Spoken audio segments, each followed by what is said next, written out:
representative and alternate vote here in just a second. So we'll need to do a motion and a second on each in terms of the appointment of student representatives. For the senior, we'll do that one separate as a motion, and the junior.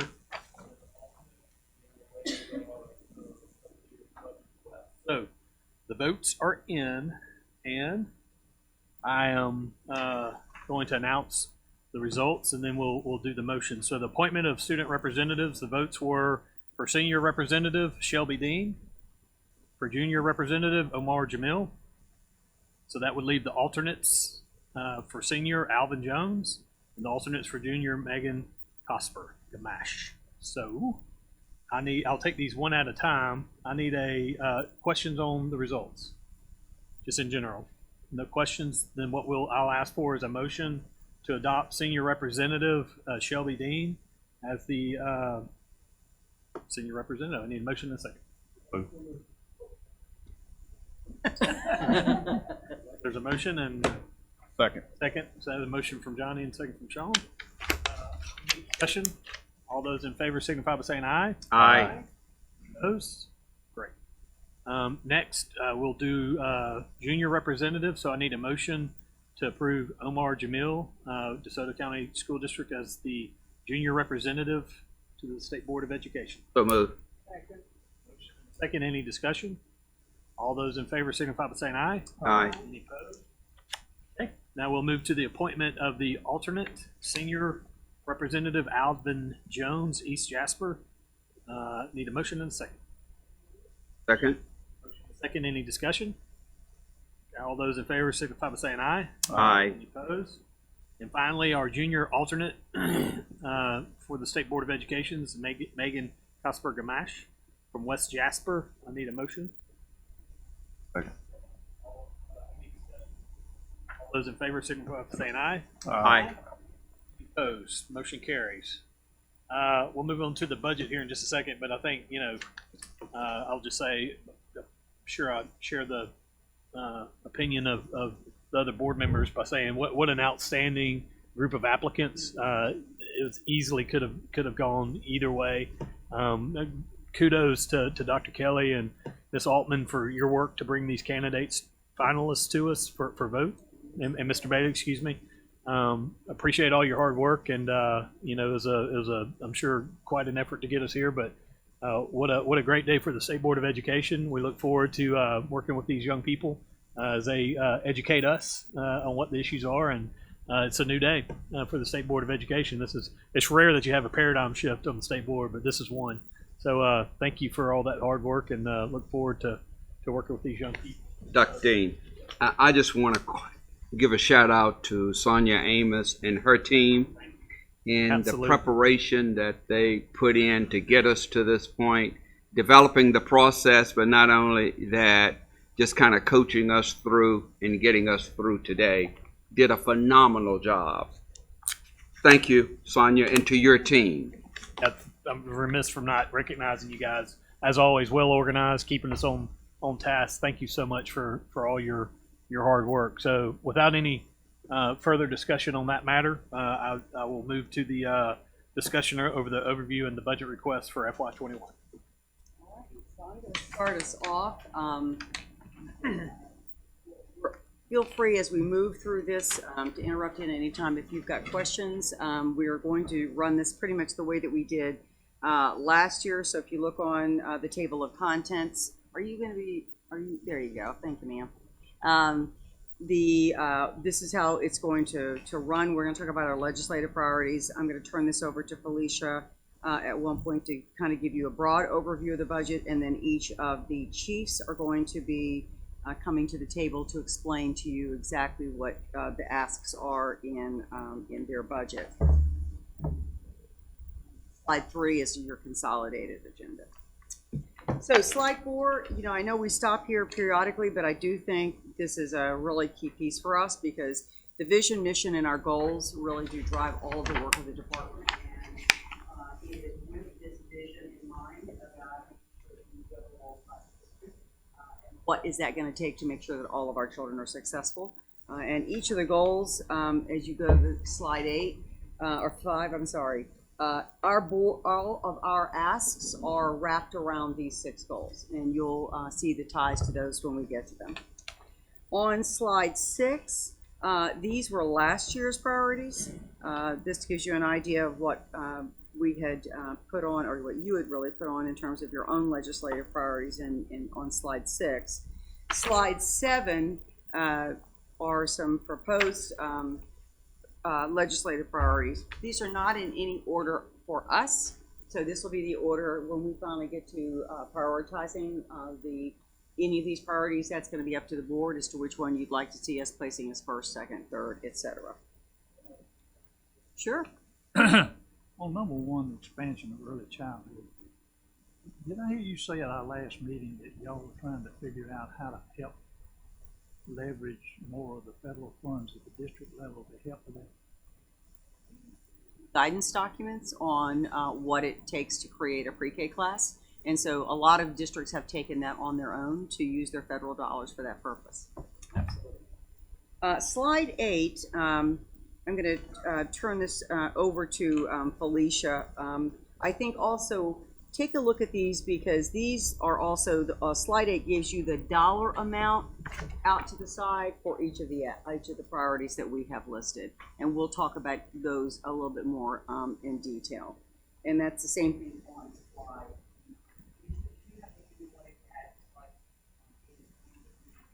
No, you will see further details and further elaboration on what these particular priorities are as the different chiefs go through their particular areas. But this is just kind of highlighting at a high level what our additional funding request is for 21 over FY20.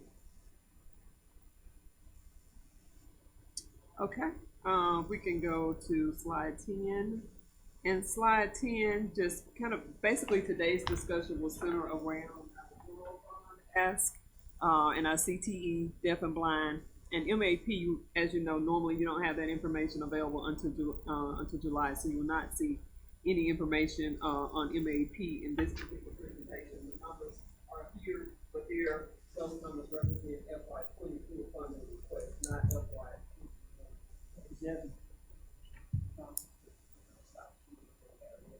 Had to question that.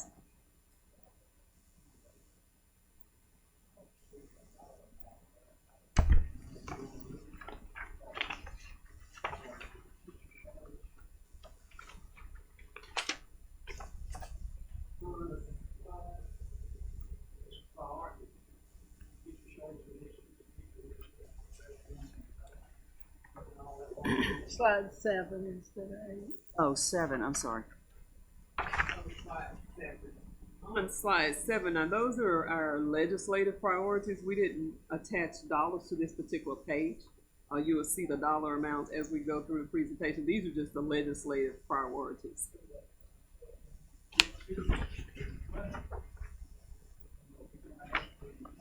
Oh, I'm sorry. Priorities. We're back to, I'm sorry, we're live streaming. I'm sorry, I should have I said should that. have made that announcement. We are being live streamed. Yeah, I'm Very sure speaking Dr. into the mic. Vanderford will discuss that particular initiative as she walks through her numbers. That out. That is, one of the most pressing issues that we've got. So Well, we do have, don't forget, we've got that We're grant. asking for additional funds in Yeah. terms of PD. If you look on, But the major, shortage to get lost in that professional development item there. right, the major funding, remember, for those initiatives, though, is coming from our Kellogg grant. So we've not, I don't know how much money, and Paul, you'll have to address that when you come up, if you've included any funds in addition to that, but we'll take a look at that when that one comes around.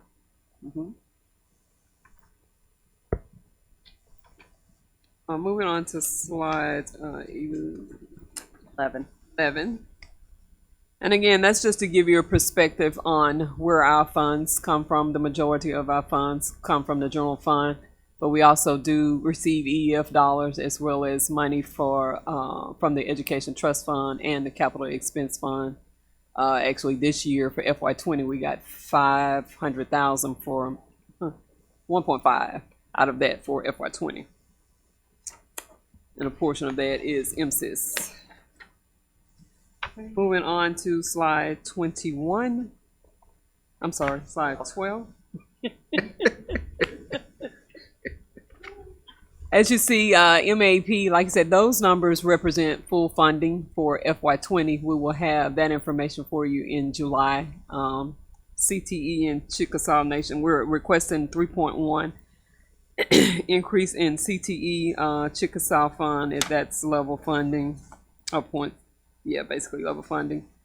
Mississippi School for the Blind, again, this is just giving you very high level summary of what our request is for FY21. Mississippi Blind, we're not requesting any additional funds there over FY20. Under General Ed, we're requesting 160 million there, and you can see out of that 141 is direct support to the school districts, and we have several programs listed there. And 4.7 is for flow-through items. Typically in our bill, we probably have about $11-12 million worth of flow-through items, but our specific request is only 4.7. Into slide 14. And our general ed budget is 26.9, and that particular line item, that's the actual line item that for staff here in the building. As you can see, only 0.97 of our ask is actually for MDE operations. That's for staff and the work that we do here in the building. Out of all of the $2.7 billion, only 26 million, less than 1%, is actually used for operation here at MDE. And I think that's a good talking point, because I know a lot of places get blasted for administrative costs, but when you're thinking about our budget and that we have less than 1% of our total budget that goes to administrative costs, that's a pretty significant number. Back to page 12. Certainly. Bringing up things that this is the wrong time, say later, Johnny, now. But on the career and technical, the programs are one thing, but ultimately we need to start thinking about and emphasizing getting folks jobs and then following up on job placement and putting kids that go through the programs and all, placing them in high-level jobs or good paying jobs so that they can not only provide for their families and that type of thing, but break the cycle of poverty this state's been experiencing for a long time. So I'd just like to think about us on the career and technical, think about job placement and Nathan can follow up on seeing it. Yeah, Nathan, you can address that when you come up. We're going to drill Well, down. oh yeah, we're going to drill down on all this. Okay. Yeah, this is That's just what I a need to quick know. overview. Yeah. A question for Dr. Gavin on slide 13. You have general education, MDE, other. There's a decrease in the request. What does that represent, MDE, other? For FY20, the 57 million decrease actually in FY, and this is comparing 21 over 20. In 20, the teacher pay raise is actually included in that number, and that number is 58 million and change. So that's why you see that number looks kind of funny. We're not requesting the teacher pay raise for FY21, but in that number for FY20, there is $58 million for the teacher pay raise. Okay.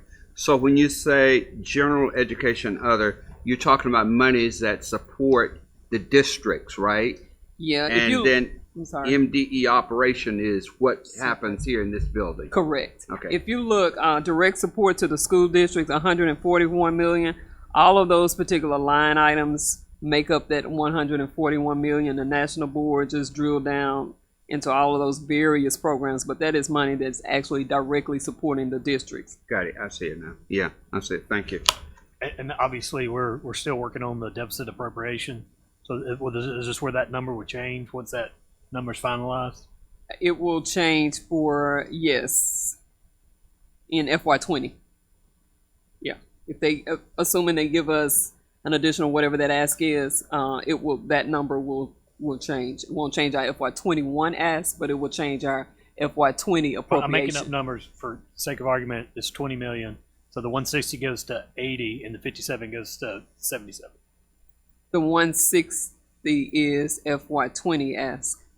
And this is probably 21. I understand what I'm saying, and it's not really that important. But a deficit appropriation, how is it calculated into what fiscal year? it will be in FY20.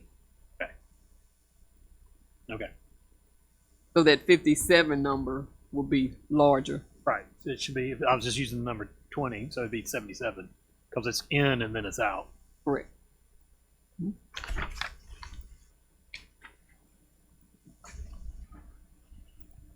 Okay, and slide 15 just kind of gives you a breakdown of all of our entire ask for general ed, CTE, school for the blind and deaf, and then our total state fund request there.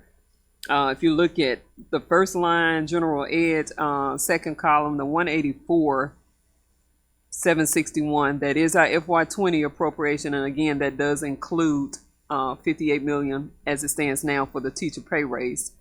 When you back that out, our number is actually about 126.7. So we got, for this particular year, which starts July 1 of this year, we got about a $4 million increase over 19, and that number includes funding for the state employees, realignment of positions that the legislature approved, as well as for the PERS increase.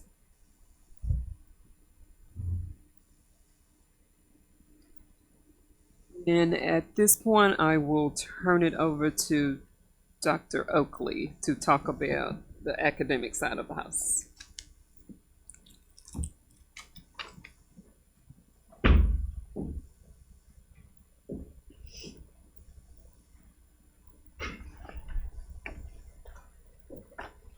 Good afternoon.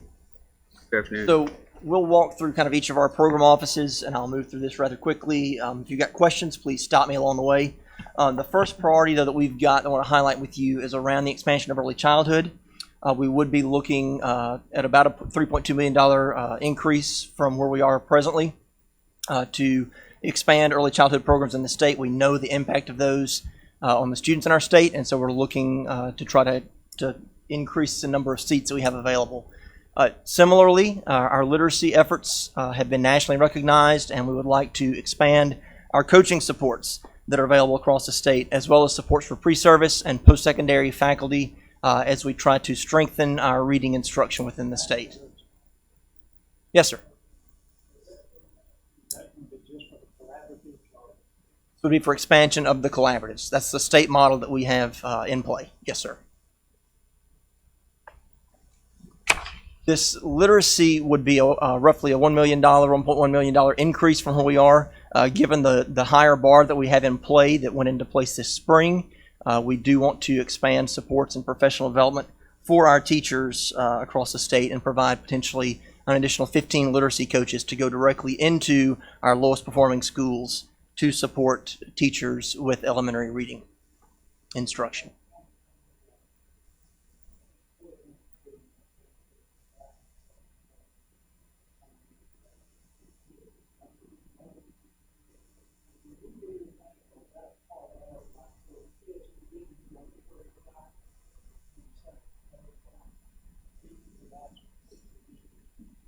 So we have in the past offered grants to districts, mini grants for summer reading programs. There's an item coming forward to the board on tomorrow for similar kind of support for districts to operate summer reading activities for students. And many of them will use federal funds and other funds, partner with local libraries to make those opportunities available. Other questions on literacy? All right. As we look at slide 18, the Superintendent and Principal Academy is a project that was in place for several years that has not been funded recently, but we recognize as a state that we have got to, given the high turnover, particularly in low-performing schools for school leaders, we have got to build a bench of strong school leaders and get them the skills they need to be ready to step into principal seat, superintendent seat, and to support student outcomes.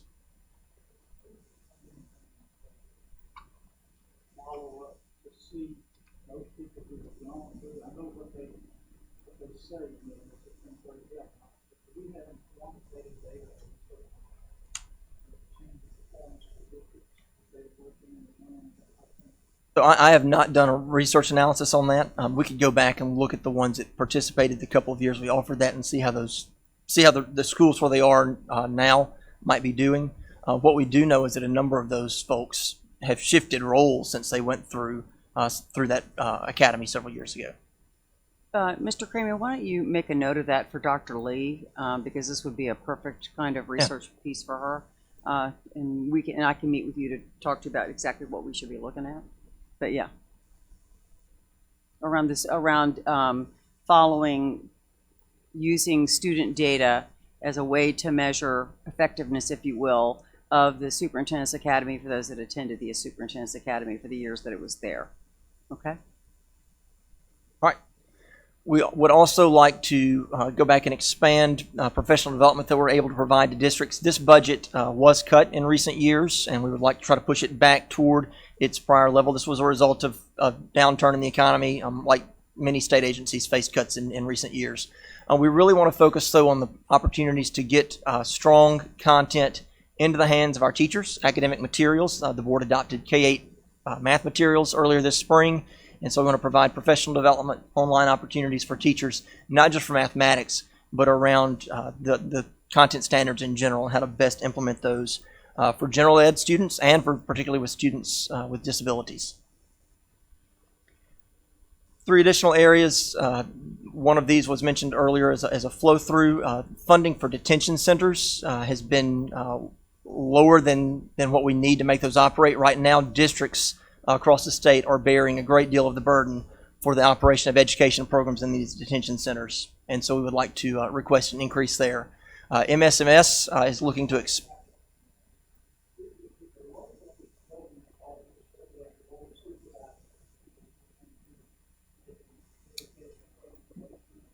those are funded through an appropriation from the department. It's currently $900,000 that comes from the legislature. And then I believe the balance of that is funded through contributions from the districts in the area that JDC serves.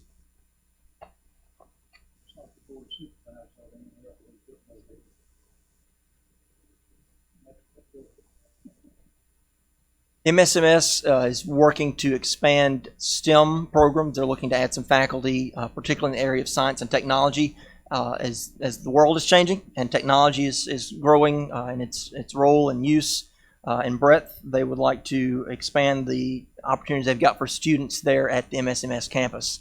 MSA is also looking to do some work in the area of transportation and technology, and also to address some deferred maintenance with the facility there, with the dorm in particular, that needs to be handled going forward. Dr. Oakley, question on the Mississippi Math and Science School. How many applications do we get roughly a year for admission to the special school? That varies from year to year. Obviously, it's a pretty competitive process. They recruit statewide, but I don't know a specific number of applications they get one year over the next. Is there a large number of students that apply that don't get in because of the size of the school? There are students that apply that are not accepted. Absolutely. Is that a large list? Yes. It's a good number. I don't know the exact count, but I can find that. Yeah. This school gets such high praise, and there's no question about the quality of students that come out of it. And it's located way up north.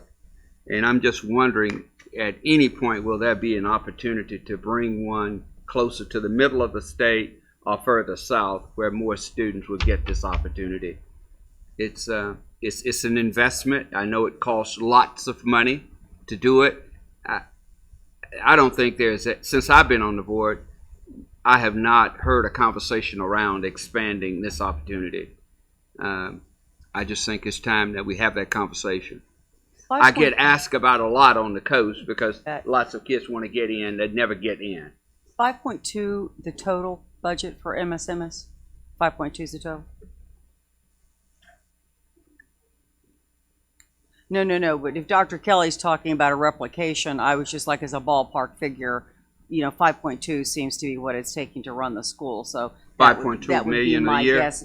Yeah, that's almost 5.3 actually. Keep in mind, they are on the campus at the W, where there was space available. That's there true. were some That's things, true. infrastructure in place That's on the true. front end, Right. that depending on what that Right. looked like going forward. It wouldn't just be a, hey, let's find $5 million Right. and get this off the ground. I get it. I would like to start that conversation. It'll probably be 10 years before we see one, but we have to start the conversation. That's you bring up a really good point, though. Yeah, and I think that's a good point too. The fact that all the space was there. I mean, that's going to be Yeah. a big addition. Other than just the operating cost, would be the finding space. The space. 4.9 is currently, the 5.3 is the ask for this year. 4.9. So just round it up to 5. Yeah. Space is a constraint now. MUW Oh. I have. Yeah, I have. 800 students.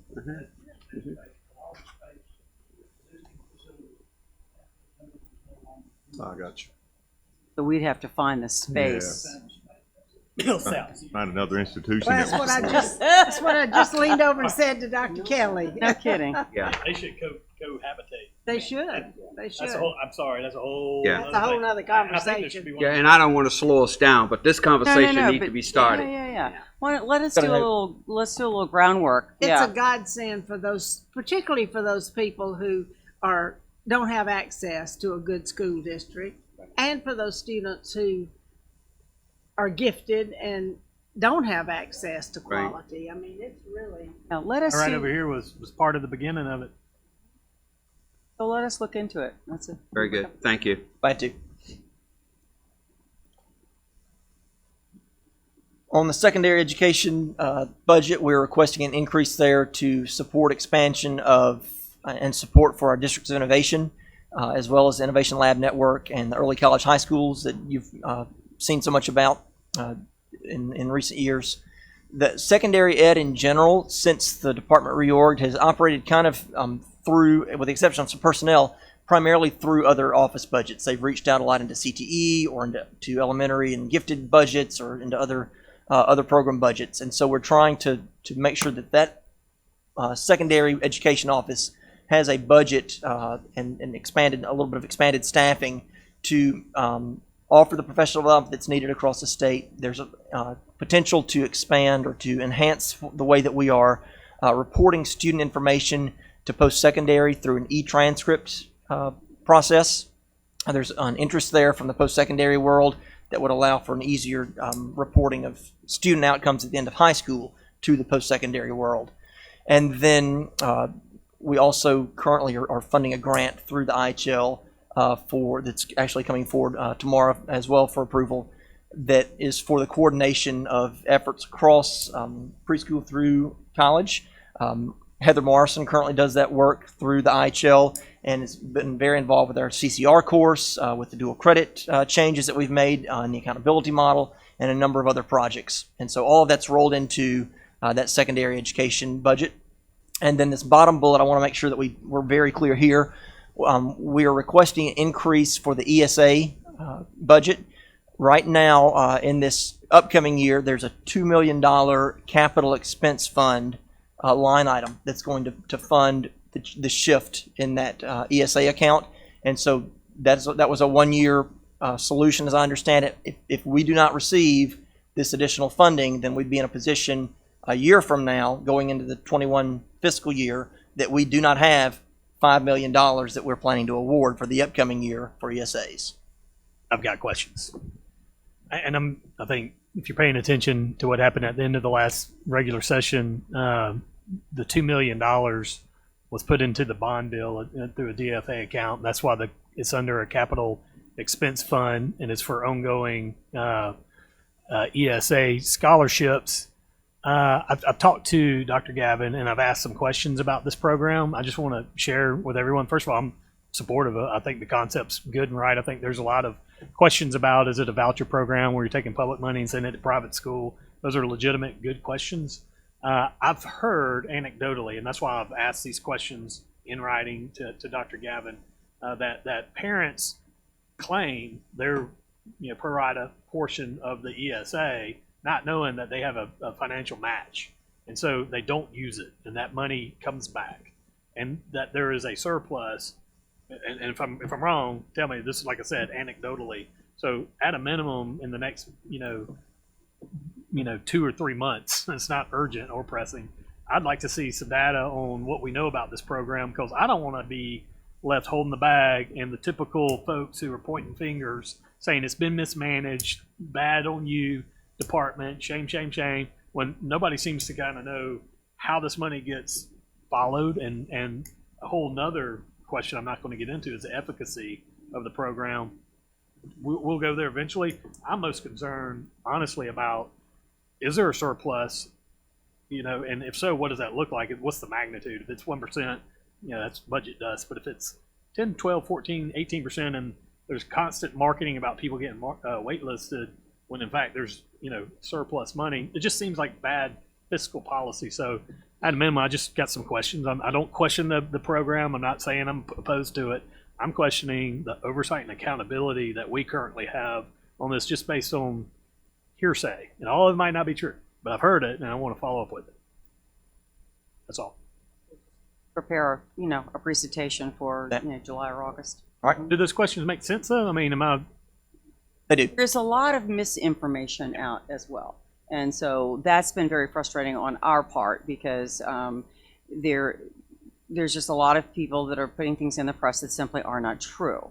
And we've done, I think, and we'll show you in the presentation, a really thorough job of accounting for all this money. The problem is, I think you kind of referenced it, parents are getting this money, but they're not able to find the services that they want or at the cost that they thought they could get them. So if they're getting this I'll round it up, $6,500 a year, they may say, oh, then I'll go to school X. Well, school X has got a tuition of $13,000.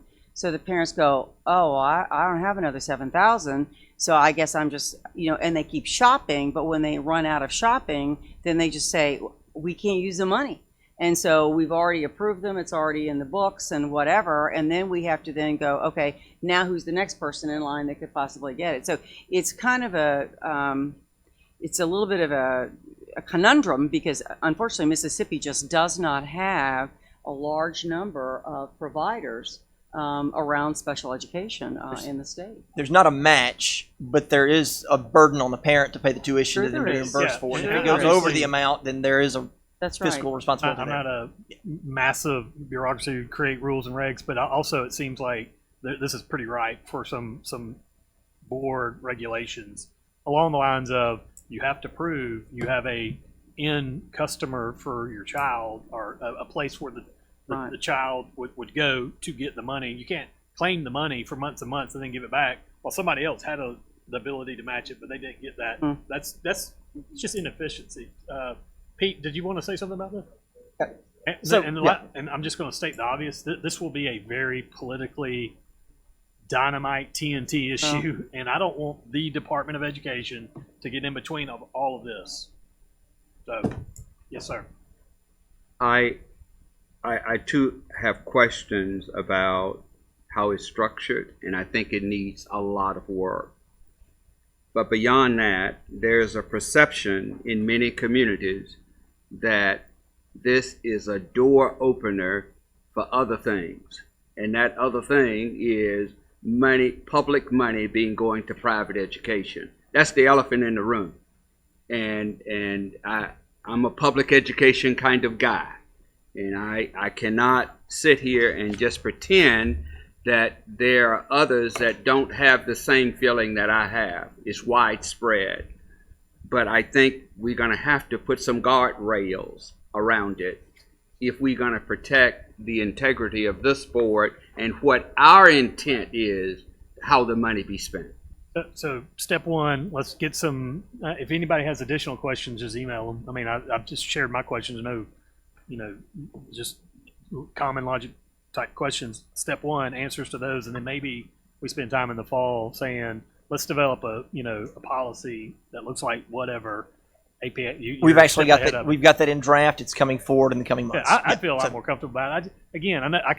I've read this book before. It's all something's going to happen, and we sort of get blamed for it now for the inefficiencies. It's like this, and I just want to say, wait, time out. We see it coming, so let's fix it before we get popped in the nose yet again. Well, the other thing is too, are we letting school districts off the hook when they're supposed to be providing services? Now, if they only have point. one child, then that's one thing. But if we're letting them off the hook for not doing something they're supposed to be Yep. doing, then we need to address that issue also. Or that they're the ones that end up giving it to the private school by law. So it's just a circular, the private school says it can do it, but they can't. So they call them the public school in which the money was coming Right. from. Yeah. There's just some, again, if it serves children with special needs, nobody's opposed to that. But there's some messiness around the policy that I'm uncomfortable with. That I think we can clear up. Y'all are plenty smart to do that. Dr. Gelman, oh, well, maybe Nathan. When you say replace capital expense fund, what is that fund? So that was a separate end of the session allocation that happened this year. We're not confident that's going to be the approach they'll take each year. We just need to ensure, given that we are looking to award up to $5 million for this FY20, we need to make sure that we've got $5 million in place for FY21, or we'll be in a position next summer where we have to reach out to families and say, you received a scholarship last year, but we don't have funds for this year. It's not in It's our in- budget. It's not in our budget. It's important. Our bill this year. They put it in the called- DFA bond bill, the Have to state bond transfer it bill. to us. This fund was put into the state bond bill, and what he's saying is if we don't replenish it, Got and it's it. not back in the bond Got bill, it. which it won't be, I get it. Thank then you. we're going to have not a deficit, but a cut. Got it. And parents are going to have it this year and not next year. And that's you're right. Let's if you want to put it in there, put it in the right budget. Okay. We'll be in the crosshairs for that one too. Just for my learning, what's the annual spend? What's actually being spent in this category? So I believe this last year, if I'm not mistaken, we had right at 800,000 come back. Dr. Gavin, does that sound right? That was not spent. It was not spent. Okay, out of the 3 million. 3 million. Yeah. They So claimed and not That's spent. that's where I'm. that's go a ahead. good, no, I'm glad you're asking these questions. As you think of these, just shoot them in, because as we're working on the presentation, then we'll be able to answer the questions that you've got about it. We'll be happy to do that, yeah. We've tried to be as transparent about this as we could possibly be, so having a board presentation, I think, is a good idea. Do it. One other question, Dr. Dean. The Innovative Lab Network, how's that coming along? That is moving right along. Those groups are meeting kind of in network communities if they're focused on seat time or in personalized learning, whatever their particular focal area is. They've been meeting over the last year. We had given them a 2-year process that they would make these efforts to tweak a little bit the way they were operating within their schools, and then the sense was we would come back and use the information garnered from those to see what changes we might need to make on the not to the accountability model, but on the standards that we have for governance of districts. Slide 21 and 22 are just the summary slides that we've walked through thus far. On the career tech side, several different things underway. Mr. Franklin, you asked earlier about workforce. You see the third black bullet, the sub-bullet there, about halfway down the slide. We're looking at where we can plug in work-based learning experiences, apprenticeships for students, because we recognize that those will often lead to potentially job placements. And so we're working closely as we develop our Perkins plan on the federal side with our industries across the state to ensure that we're meeting the needs of those industry sectors in each of the 4 workforce areas.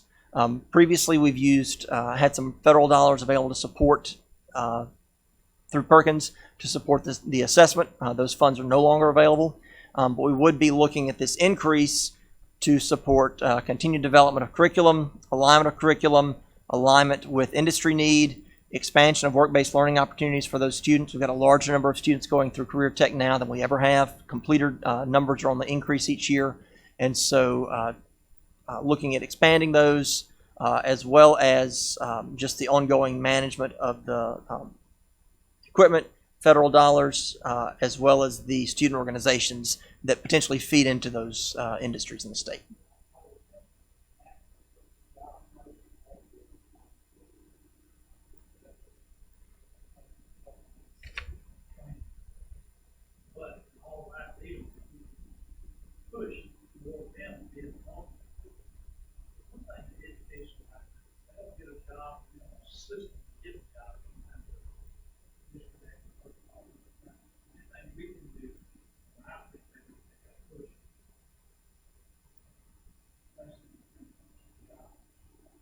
Question of the 81 million, how much of that stays within our budget discretion, and how much of that goes to community junior colleges?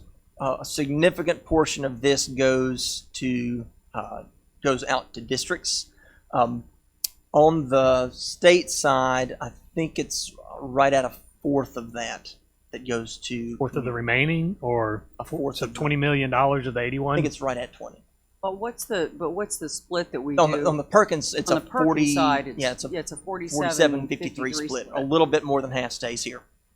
on Perkins. It just, do we, and I understand the matching requirements, is it required for us to request that money on behalf of the community and junior college system? I don't know why we're asking for $40 million that goes to the community and junior colleges. So the legislature assigns, and there's a percentage set in the law that says this much is going to secondary, this is going to the post-secondary side. But on the Perkins side, we've that's got federal. we're in the That's- driver's seat on right, the we're in the $13 million driver's in Perkins dollars. We're in the driver's seat regarding the distribution of those. Dr. Dean and I have had the conversation before, and several of us, that there's a disconnect between where we're putting the money and where the job market is. And to close that gap to the degree that we can, and I know we can't do it all at one time, there's a huge disconnect between where the jobs actually are now and where we're investing our money. So I know we got to be able to do it all, and there's got to be a balance in there, but I certainly want to see that increase to the degree that it can. That 81 million include Perkins dollars? That does not. This is all state dollars. This is all state dollars. Mr. And I can get Stokes, you an exact number on the CJC breakout. There's just something about requesting money on behalf of another state agency that just, they should request it from the legislature. If this is legislative dollars, why are we requesting it and giving it to the community junior colleges? If it's $1 million or 50 million, if it's their money, they request it, they fight for it. We got our own battles. I love the community junior college, Hines Community College Eagle right here. But, we have our own demands. Did you have something? I know.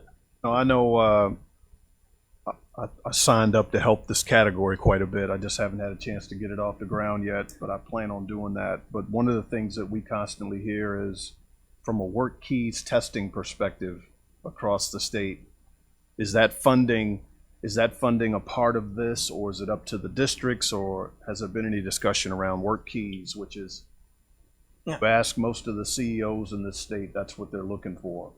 Wanna talk So about statewide. there was a separate appropriation for the upcoming year, for fiscal year 20, of $1 million for use statewide. And some portion of that we expect to go to pay for work keys for students that are in those career tech programs. Legislature did a line item for work, they ACT did. work For keys ACT and and- other IB, Okay. Cambridge. All right. Other.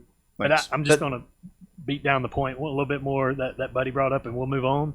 And we had our subcommittee meeting, and I know you're a busy man, but I can't wait for you to join it, because you bring what I think is so critical to this process as someone who's employing advanced skill laborers who require some sort of advanced skill training that they can partially get in high school, but certainly at a community and junior Right. college. But in that just one subcommittee meeting Buddy and I were at, I learned more about CTE in that one meeting than I have in the 20 years I've been monkeying with education policy.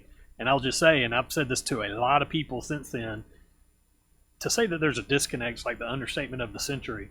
This percentage right here, 3.1%, that's specific to career and technical education. That's 3.1% of the total budget goes to CTE. Now, I know MAP there's innately funded programs with MAP, but I would just guess 80% of the public in Mississippi want some sort of, not apart from college default curriculum, but something focused on career and technical ed. So just looking at the numbers, if you have an 80% public demand for career and technical ed, and we're focusing 3% of our directed funds towards that, that is a massive public policy disconnect between employees, taxpayers, and the public demand for education. And I know it's all embedded in MAP's the big one, but I've never just seen such a stark contrast. I had no idea the number was that low. I mean, I'm not that surprised by it, but I think to me, that's like Dr. Kelly making the point about having another Mississippi School for Math and Science on the coast or in Jackson.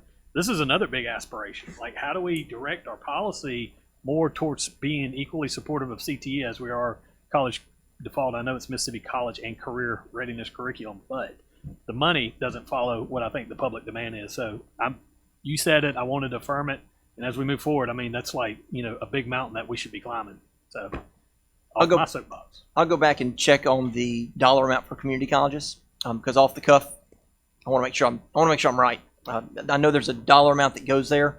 But let me go back and find that number, and I'll get back to you. 3.1%, is that what you said, 3. Because the CTE, that 81 81 million, million? that 81 million is 3 point whatever percent of our total budget for specific to CTE. Yeah.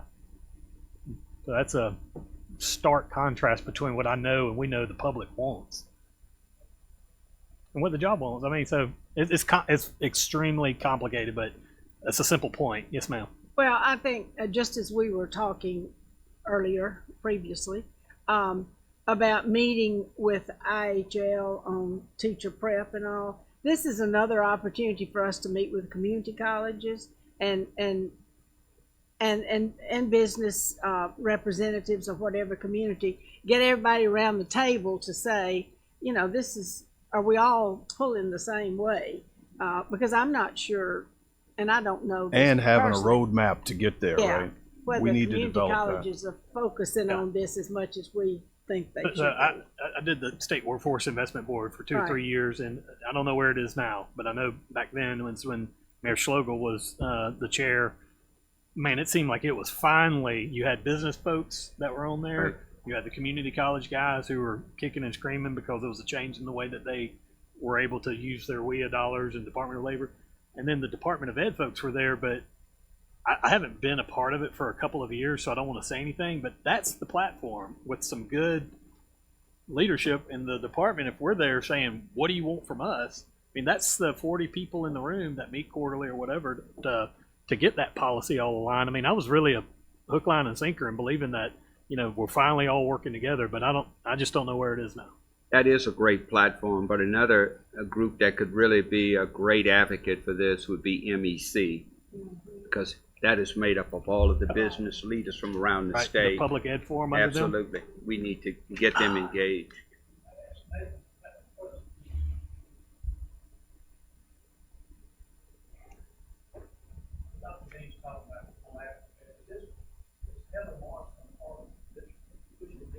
So Heather has not been directly connected with the Perkins planning, but she has been closely connected on the College Career Readiness course, the implementation of that, the diploma endorsement options with the recognition of the Career Tech endorsement, and working alongside Wendy Clemens in secondary to make those connections.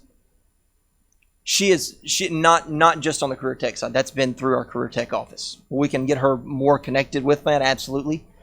She's been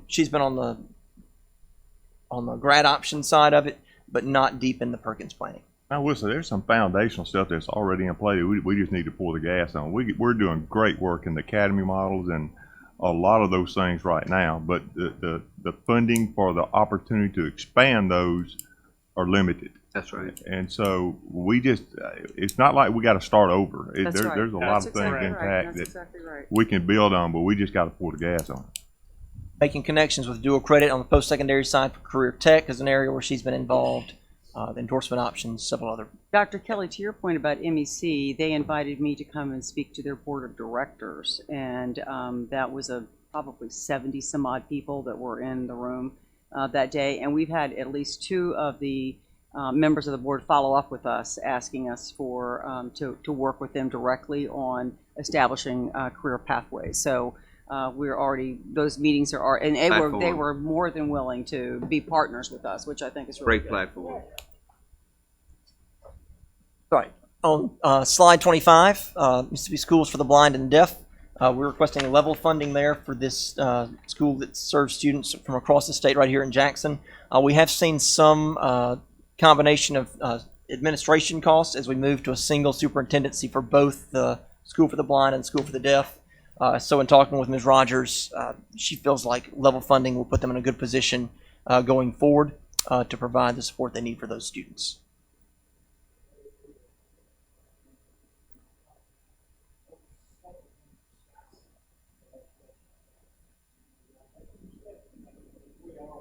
So,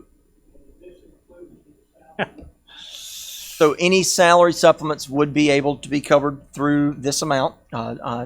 Talked with Wendy. I actually talked to Dr. Dean earlier this week. We got a draft supplement scale that we put together for consideration, and then Wendy will be working with budget office here to try to get an we've run some just back of the napkin numbers on what we think that would cost 1 year to the next. But she's going to, based on our current staffing and years of experience, certifications, et cetera, get a closer estimate on that.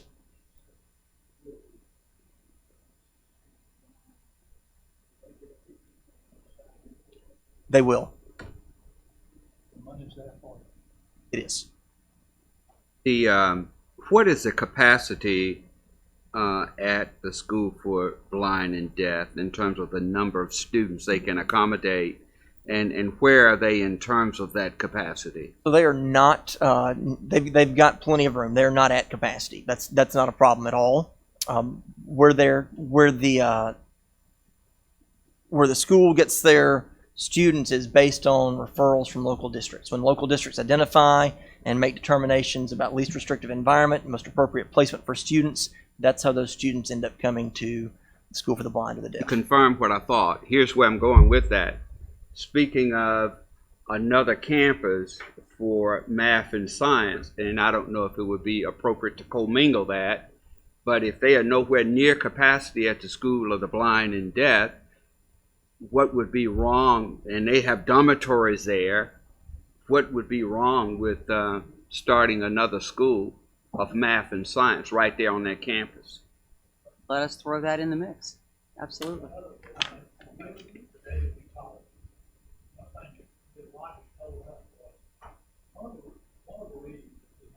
Higher is because of the barriers and roadblocks that have been posed. Remember I asked that Yeah. question? She said we're working for that. So hopefully you can see these numbers maybe increase. Well, finding Recruitment. teachers was also a real big issue. But it's They have a high turnover rate. But placement isn't a roadblock. Placement's not a, From local districts not wanting to send them.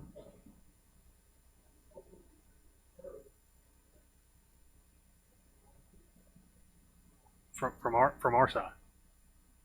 well, so this has been an issue that we are wrapping our arms around because these are residential placements and they're designed for the most severely involved blind and deaf students.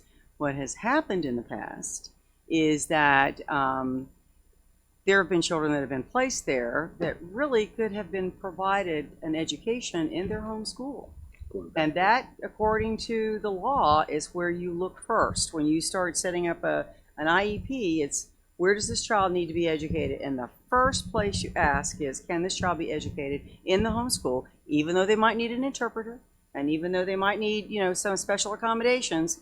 Is the answer to that question yes? And if the answer to that question is yes, then that's where they need to be educated. But we've got little ones as young as 4 and 5 that are in a residential placement. Now, folks, I don't know about you, but the thought of sending my 4 or 5-year-old away for an entire week overnight and then getting them back on the weekends and then back and forth, we're looking at the whole way that we are educating children at those schools and making sure that those schools are really having the population that they deserve to have, and not just, well, this kid's blind, boom, off to the deaf, or off to the school for the blind. Oh, well, this kid can't hear, oh, boom, off to school for the deaf. No, that's not how it operates. That's not how this is supposed to operate. So this is the first time hearing that there's been pushback on that end. The only pushback they would get is if there was this child that was trying to be sent there that didn't belong there. Now, that's a totally different conversation to have with the local district. But this school, since I have been here, these numbers have been as this or less since I've been here. There's never been an issue about running out of space over there. They've got more adults than they've got kids. I think as we give thought to this potential second or additional math and science opportunity, we've got to look at the staffing needs, the facilities needs, the setup of that, because you think about a post-secondary environment like the W, they've got Equipment. they've got Yeah. labs and research areas and post-secondary faculty teaching a lot of that. Yeah. And so that partnership with post-secondary, I think, was key. Mr. Franklin probably knows better than anybody, to that being up and running quickly at the W. So, but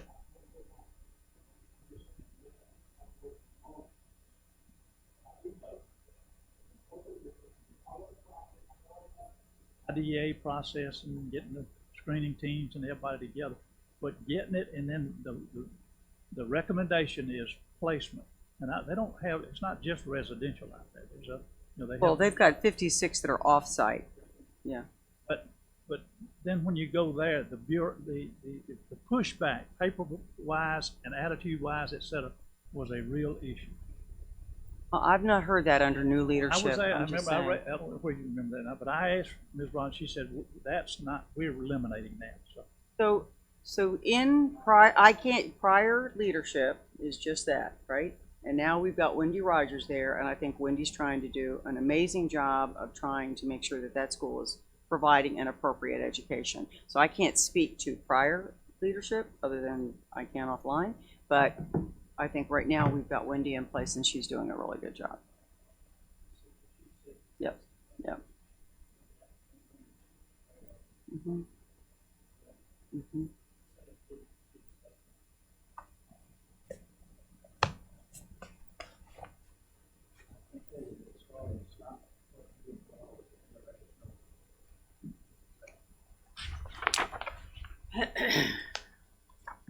here's a summary for that level of funding at MSB and D. And then I will turn it over to Paula Vanderford.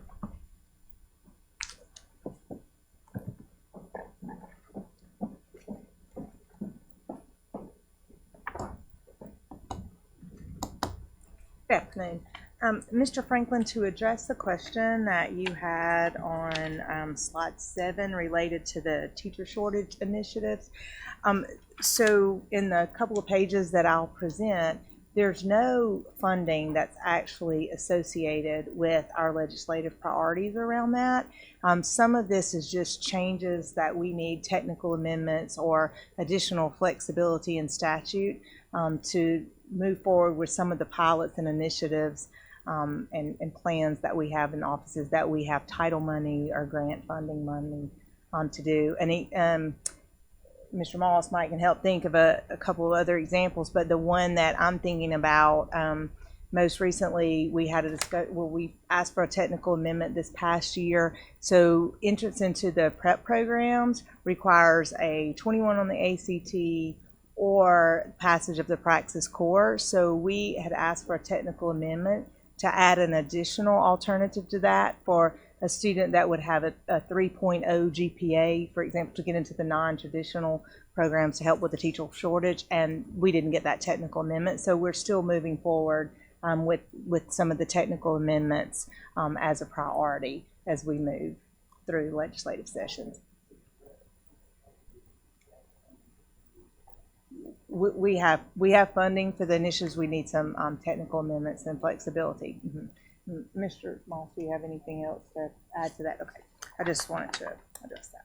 All right, with slide 27, I'll be very brief, just to give you an overview of some of the highlights in our area. So through the Office of Safe and Orderly Schools, we have the MCOPS grant, as you know. So we're asking for an additional $1 million in that fund to award to districts for SROs, grant match. With educator misconduct, there's a $33,000 increase in a request. We did get a technical amendment to the statute that allows us to have a hearing officer for the misconduct hearings. So that will allow us, additional funding will allow us to cover the additional expenses for more hearings. The accreditation audit review teams, initially years ago in 2012, we had $500,000 of funding that was associated with the accreditation reviews and the contractual staff that we have associated to that. So over the years with the budget cuts, we've lost some funding in that area. So we're asking for an additional $308,000 increase there. Dr. Vandenberg. Yes, sir. Could we go back to educator misconduct for a minute? Sure. It was my understanding that a lot of the cost for this is borne by the school district where the misconduct is coming from. Am I wrong on that or what? Yes, sir, on some of that, but when we have the licensure hearings for the subcommittees, and, so we have per diem and travel that's associated with those, and yes, sir, and we also have, with the hearing officers, we have to have a court reporter, so we're thrilled to have the opportunity to have a hearing officer to hear some of the less egregious cases. It certainly will not place a subcommittee of the licensure, but to move these cases through the system more rapidly than what we're currently able to do, we'll have more hearings, so we need some additional. On slide 28, with the statewide assessment system for FY21, we're asking for a $290,000 increase here. So this just accommodates additional any scope of work changes that we might have from one year to the next. So additional item development or alignment studies that will be required for peer review or any standard setting for new assessment. So like we have the new science assessment, so we'll have to go through the standard setting process for the MAP as well as the MAP A science assessment. We'll have be field testing the U.S. history assessment, so that'll require standard setting and then an alignment study to meet peer review there. So that's for the additional $290,000 there. And then before you move on, I want to ask about that. So that remind me, that's a 10-year contract, correct? On Questar? Yes, sir. Questar is a The $11 million is to pay for that contract. So that is our total state funds for the contract. So when you look at all of our statewide assessment contracts, So it's not just Questar; it includes all. This is across all contracts. So we have our federal funding, our grant that covers a portion of the contracts as well as our EEF funding. So this is just related to the general fund or the state funded portion of those scope of work. That's a part of that. So that is part of the Renaissance Learning contract is actually covered through the Literacy Based Promotion Act funding through that. But with the ACT contract, we do get a legislative appropriation, for that. But then we have our contract with Questar for MAP 3 through 8, ELA and math, and end of course, and then we have DRC. For grades 5 and 8 science and end of course science and U.S. history. So we have multiple contracts. So this is cumulative for all of them. I hate to even ask this, but I want in general fund. I'd love to see a breakdown. I hate to ask, and this can be emailed as an attachment later on or whatever.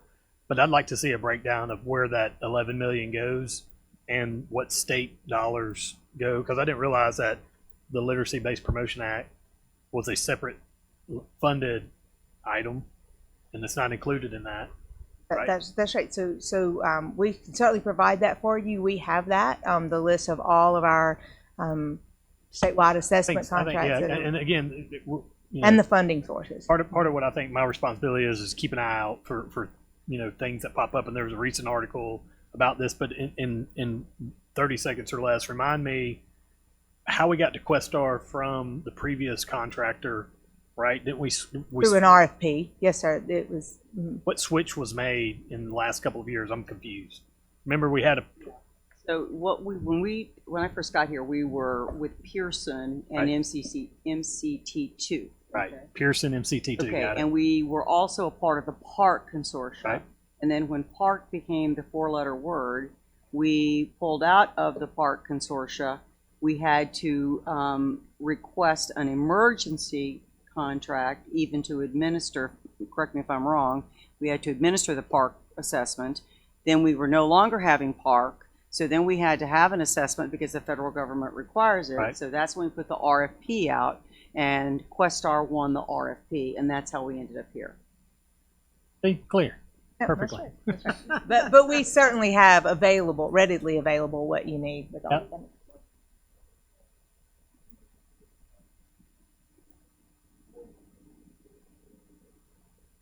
Right. Yeah. And this is That's it was background all- noise. yeah. There's an article yesterday about, why are we using Questar and not Pearson? Because it was affiliated with Park and MCT2.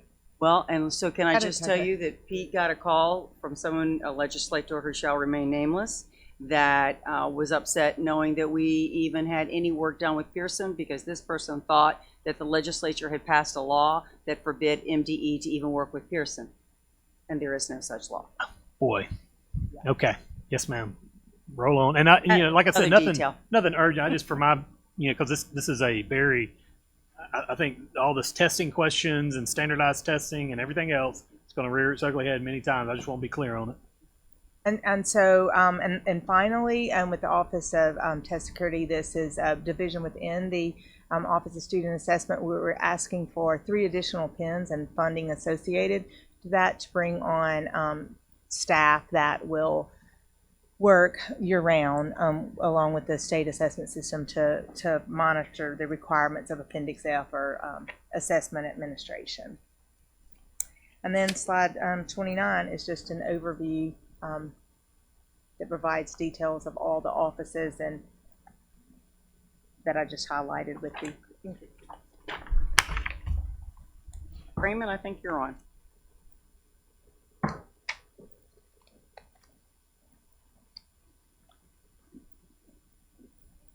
I'll make a quick comment. Sure.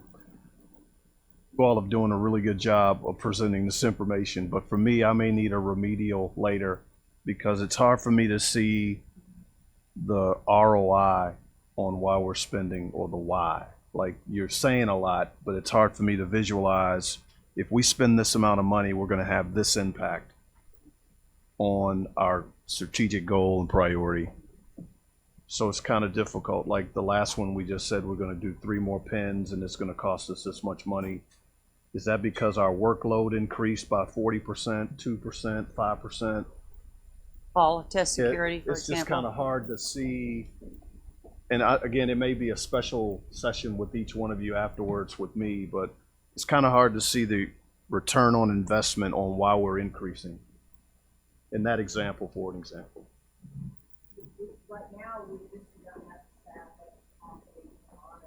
Yeah, but is that based on our load went up 20% or Increase, what, the You know what I mean? increase, mhm. it's hard to see it? Okay. Be an increase in test irregularities. Yes, we cheating, are and getting so- an increase in Oh, test now. irregularities. Yep, That's exactly what I was but- just getting ready to say. I was just, that's the bigger point. That's 1 out of 1,000 instances of why it went up and for what reason and what's the Yeah. return. And to Dr. Wright's credit, as we go through the Legislative Budget Office presentations, we've started presenting it in terms of the return on investment Good, on the bigger stuff. But good, good. again, I always apologize when I feel like I'm asking work, but I see an Excel sheet, that says, here's the current budget, here's the increase, 3rd column rationale why, and that's the answer to the question of the ROI. Last year's budget. This is the increased budget. Yep. Why? Quantifiably. It'll make it. Have that in here at very high level detail. We'll add a column that kind of outlines, kind of what the rest. And that's doing the homework for the elbow presentation, because that's if nothing else in the last 2 years, hearing those LBC committee members talk about thank you for putting it in these terms. So I mean, the more that we can pound on that, the more that they know that we're trying to think like them in terms of the return on investment. I think, I always bring the data with it. Mhm. yeah, I mean, for example, on testing irregularities, in 18 we had this, 17 we had this many, 18 we had That's this the many, point. and 19 we had And this it's many. easy to understand. Yeah, Therefore, we're asking for this. Therefore, we're asking for Got another it. 200,000. We've got that. We can because get- you passed a law that we have to do this testing, so. That's right. That's right. Absolutely. I mean, that's it. it's- Nobody's sitting there dreaming this stuff up. Yeah. Understand. Thank you. Perfect. Thank you very much. Yeah. Question. Yes, sir. Good afternoon. Good afternoon. So the slide 30 outlines the work in the broadest terms of the Office of Technology and Strategic Services. I'll skip past the first point, but just to emphasize that there are a number of systems that we do support. The accountability system in collaboration with Dr. Vanderford's team. You all have seen the Mississippi 60s report card, and we'll have more on that tomorrow. The licensure system, textbook inventory system, as well as our part of the state longitudinal data system. There's lots of work around that to ensure data quality, integrity, protect privacy for students, to secure that system, to secure our environment in this building. We maintain a lot of operational systems for this agency, and we have a lot of responsibilities around all state and federal reporting. But we also do provide additional assistance to the districts in terms of E-rate support. We have a consortium for internet access, as well as a host of other types of support from engineering. We've been in this room in other contexts talking about how to help them improve their internet connection and bandwidth to support testing and other growth in online demand. The two things I'd like to focus on for the coming budget request, first is, which isn't listed here, but is subtle in the next slide, is about trying to watch to Mr. Suggs' question regarding the growth in some of our licensing costs. We've been dealing with sort of an ad hoc way of addressing some of those growths, and we've asked for that to become a permanent line item. So if we have a permanent fixed known cost, to move our budget to cover that amount so that we are not resting on uncertainty around that. We cannot avoid those costs, so therefore let's have a fixed known budget item for that. So that's a small piece of it. The bigger piece here, which is a little bit vexing of a question about the dollar figure, but here it lists a $2 million increase for the modernization of MSIS. The legislature came through with $500,000 this year to help us as seed money to get that started. And we've been working diligently inside of OTSS, collaborating with other CIOs and other state agencies around the country, the education SEA CIOs, as well as talking to national organizations, national vendors, looking at the standards bodies that oversee K-12 data, try and get a picture on how we do this modernization in the most thoughtful way possible. The shorthand is, measure twice, cut once, right? So we're trying to make sure that we really have a clear picture of how we want to move this work forward. Now that the legislature's arrived with some money to get the ball rolling, the question becomes how much additional money will we need to complete the work? In this request, we've listed $2 million. I'd say that that's probably needs to be adjusted. That's probably a little bit low. As recent as last week, talking to Wisconsin about a similar effort that they undertook several years ago and what their dollar figure came out to look forward. And of course, thinking about time, thinking about how quickly to scale this up. But we really do want to think about making sure we have enough money to adequately cover the modernization that I know has been a recent conversation in a lot of other contexts. But so that's the biggest sort of picture here. The $2 million for the modernization, is that what we need per year, or is that the grand total? So if it's per year, how many years? Well, so I think if in most recent conversations, if I really look at the numbers, I'd say if beyond the initial $500,000 for this coming fiscal year, if we were to move that number for over 3 years to say $3.5 million per year to get us to a total figure of $11 million would probably be adequate. Where I say the $2 million covers is a lot of the documentation, mapping, sort of scoping work, design work, piloting, proof of concept, whereas the additional money will help us bring in additional resources to grow the capacity of our team to be able to complete that work and manage and sustain that work over time. Questions. The $500,000, did that come through the bond bill? It was a line item. It's thought I saw it under the capital expense, the MSIS capital expense funds, FY20, $500,000. It's our but it's not capital expense. Our capital expense? That's sort of irrelevant. I was just curious how the money got here, if it was a separate, and it's just a line item. That's the main thing. So that's strategy and how you request the $11 million for next year, which is where I'm going to get to on an asterisk here. I want to ask for the full amount, but my related question is, do we have spending authority for multiple years, or do we have to spend all that within that year? So if we couldn't spend it all in $11 million. Okay, well, follow-up question then. The $2 million is, in your opinion, the maximum amount that we could spend. I don't want to go low. I want to go high. If we could spend more, let's ask for more. Because I think we all know this is the year that we have leverage to try to go and make the case, saying we're all embarrassed about this, but this is how we fix it. So if 2 million is the max, great. But if it's 3, then let's ask for 3. So I would say that the easiest way to break this down is to say that the $2 million is really to start with the process of the documentation, mapping, design work for the future state. That requires a lot of interaction with our districts, a lot of requirements gathering, a lot of fine tune before we ever try to build. The additional money, say call it $3.5 million total for FY21, would include additional funds to bring in outside skills that we could embed within our shop and help us grow the capacity of OTSS to do that work and complete that work. That makes sense. I just want, when you're presenting this, because this is me personally as a board member, I'm going to bat for this one. We'll be over there in January, but I want to present it as a multi-year solution. We're Sure. asking for this, Right. but when we come back next year and we ask for that, it's because of this. So it's 2 million this year, 3 million, whatever that number is. I'd like to just see that so that we can say, here's what you're getting into. Sure, and we'll explore that a bit tomorrow. We have an item on the board agenda rather. Perfect. But it is just measured $3.5 million a year over 3 years beyond FY20. 3.5, 21, 3.5, 22, 3.5, 23, and then we're It upgrading. gets us to 11. Yes, Okay. yes, sir. Yes, sir.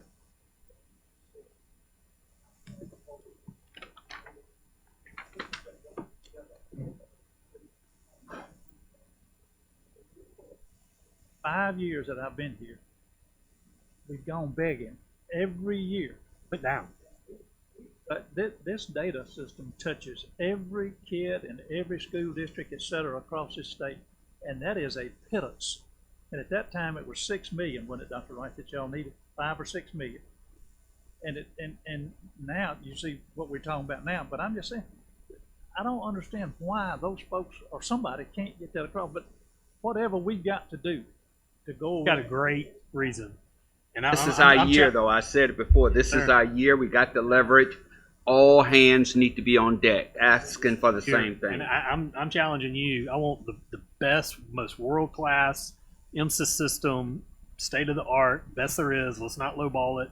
We'll talk more about it tomorrow and the work that you're doing around the Mississippi report card, Mississippi Succeeds report card. But just keep in mind, like I'm fired up about it, and I think this is the time to strike on it. So enough on that. Yeah, way past that. It's embarrassing. Paula? All right, let's skip over. I don't know. Asked for, no, there doesn't seem to be any additional major money out of that ask. If you don't mind, I'll just skip right over that one. Felicia, you want to go to yours? Oh, that's That is I'm sorry, actually, it's not shop, Sonia's. and that's basically a level funding request. Right. No additional. Sorry, wrong accountability.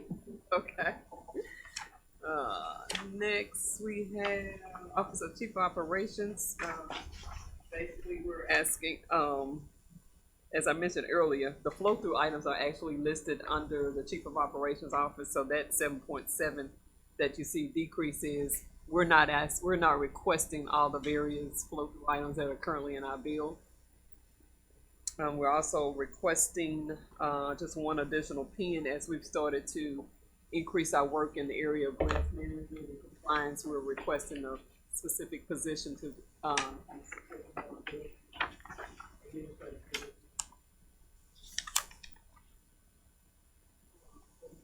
slide is, and these are all 35. Okay. talking about flow-throughs. I think it's time for us just to eliminate this stuff. Instead of them pumping this and getting all that stuff. There's a lot of talking going on about flow-through. And I see, we're trying to lower it, and I look over to the right of one.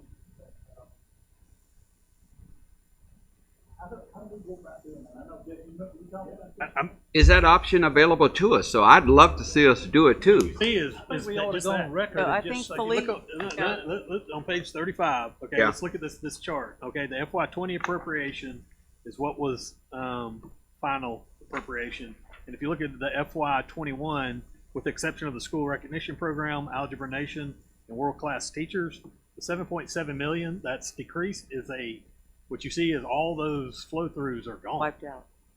We're not opposed to them, but it's not ours to request. We don't oversee those programs. We can't speak to the accountability of those programs or the return on investment of those programs. Not saying we're opposed to them, but somebody else got to ask for them. So And we did not request those items in FY20, but Put they are in put in anyway. our bill. Right.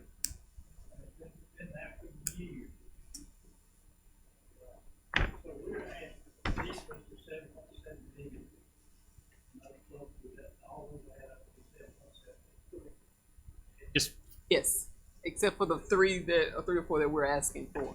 this is going to be sensitive. Okay, so let's be very clear. We're not opposed to these programs, but they're not our programs. Not asking for them. Please, no Right. one out there, the tens and tens of Mississippians listening right Right. now. 98% of them are lobbies. We're not opposed to those programs, but those aren't programs that we control. We don't know about the efficacy of those programs or return on investment. If we need to develop numbers and help, make the case, that's what we do. But for us to come here and say we should fund this or we should, we don't control those. But as you said, last year was the same deal, and guess what? They're all in there. So it's posturing. Take them out last year. Yeah, and they put them right back in. Yeah. It's just somebody else's. It's like the community colleges. Why are we asking on the behalf of the community colleges? Mm-hmm, mm-hmm. Okay. Sir. Next slide is our Office of Chief of Staff. We're requesting an additional $20,000 there in that budget, just for some.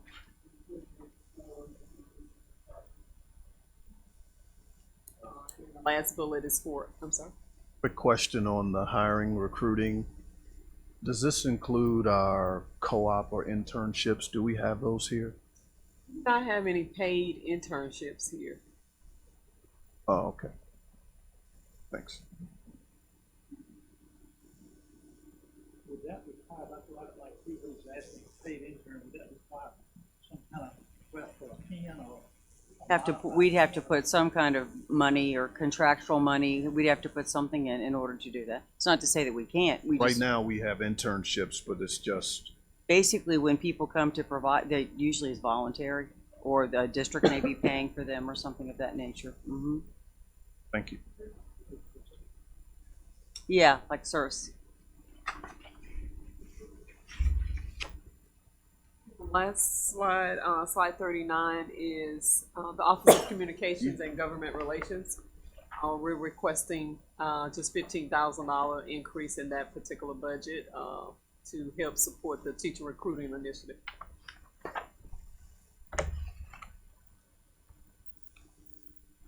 We're going to be hearing more about that teacher recruiting initiative. I don't think it's this board meeting. Are we doing something, Patrice, maybe the next board meeting on the teacher recruiting initiative? July or August, okay. So you'll be hearing more about that. The last area is the Office of the State Superintendent. Basically low funding there. We are requesting additional funding to just continue to support the ASD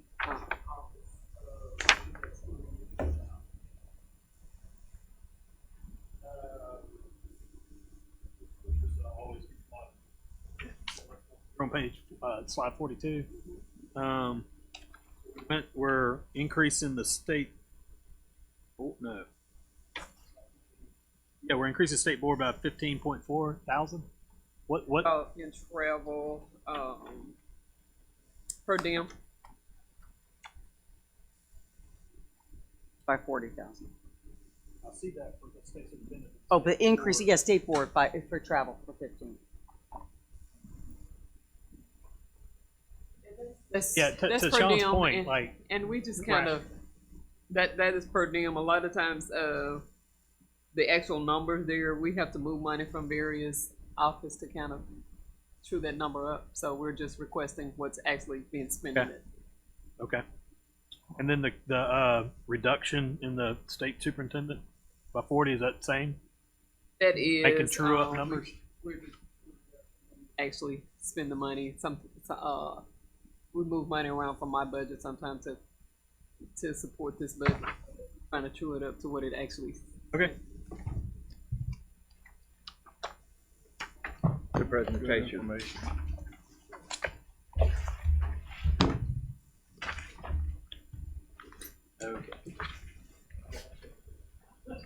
it. That's like, I think it's oh my your God. turn.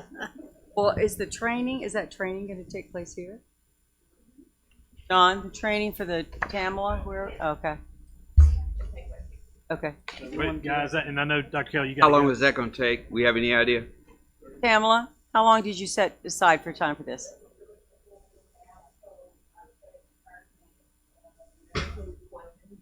Okay, And if you have to go, then the I next, will. next Yeah, month, just yeah, come. I'm gonna have to be out of here by 3 o'clock, 5 after. Okay. Late. All right, so the next on the agenda is training iPads related software, and then we'll adjourn. As a reminder, we,